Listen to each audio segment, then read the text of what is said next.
At eto guys dagdag natin na bonggahan na natin ang pasabog. Kung naalala nyo na ini-interview nga ni Mandalulu si Jeros.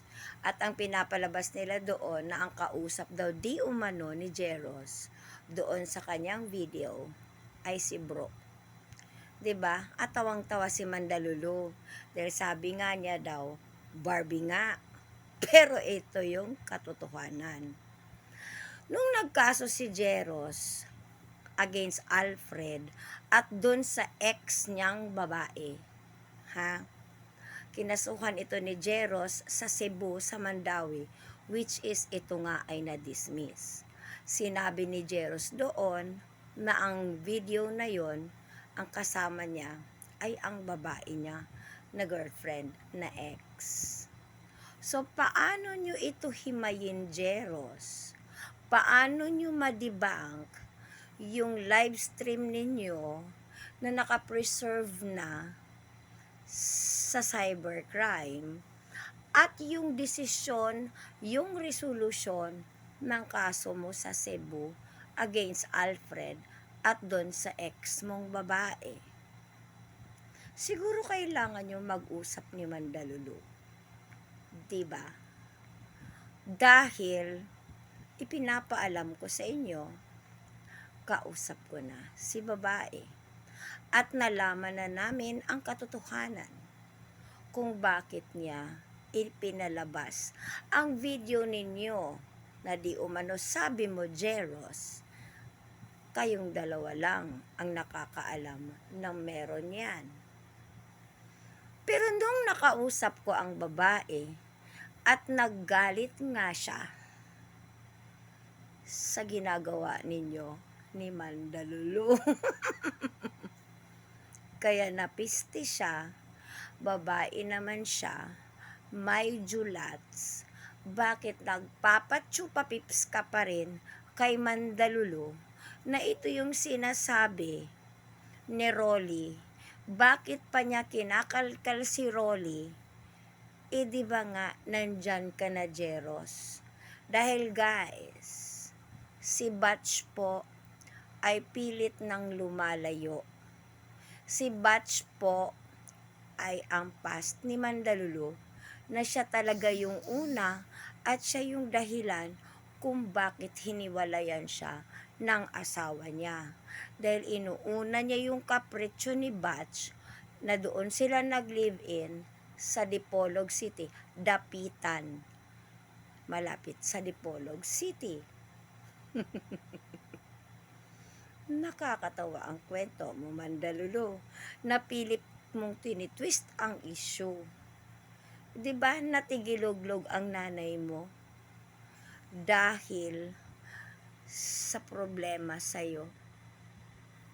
Dahil, at isa pa, galit yung mga kapatid mo sa'yo, kaya ka hindi makakalapit doon sa dalig na address ng kapatid mo dahil meron kang doon. So, ano, Mandalulu? At guys, ang issue doon sa ikinagalit ng kapatid niya na isang engineer, contractor po, na itong contractor niya na kapatid, nag-contractor din ito si Mandalulu, subcontractor dun sa kapatid niya, which is si Rolly ay doon nagtatrabaho sa kapatid ni Mandalulu. Na itong contractor ng JB Chuvanes, ito yung pinapakita niya di umano dito sa TikTok na pag-aari niya. Pero wala naman yun. Dahil subcon lang yun, nakikiamot dun sa galaw ng kapatid niya. At yung kapatid niya talaga, may kapatid talaga siyang abogado na yun yung galit sa kanya dahil ito yung sumasalo sa kanya, pati yung kapatid niyang engineer, para maibigay dun sa mga anak niya ang pangangailangan. Kita nyo naman, Paskong Pasko, nagko-content, hindi makalapit sa pamilya niya. naglalabas, dinners, nagkakain sa labas, hindi niya naman family. See? Meron pa siyang sinasabi na yung 500 daw na Noche Buena ay kasya na. Dahil nga daw, igagaas na lang at pupunta siya sa mga kaibigan niya. Why not go to your family? 'Di ba? Kung hindi ka nilalamon, sinusuka ng asawa mo na nagsisinungaling ka pa, na di umano kasuhan ako ng asawa ko dahil dinadaot ko ang anak nyo. Which anak are you referring to? You're referring to your daughter, di umano, na sabi mo abogada? Mali naman ang spelling ng apelyido ninyo. At sinasabi mo na yung law firm na tumulong sa'yo sa Muntinlupa, ayun yung law firm na Duque? Oh. At sinasabi ko sa'yo, nagkatsawa din ako ng apelyido na kagaya sa'yo. Taga Tarlac din. Punta nga ako dyan I have pictures. Kasi nung namatay ang father niya, ako ang nilagay na pangalan dun sa kabaong as partner nung anak nila. Pareho ng apelyido mo yon, letter O lang ang spelling.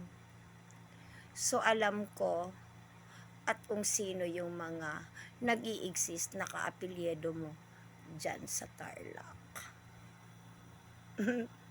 Bye.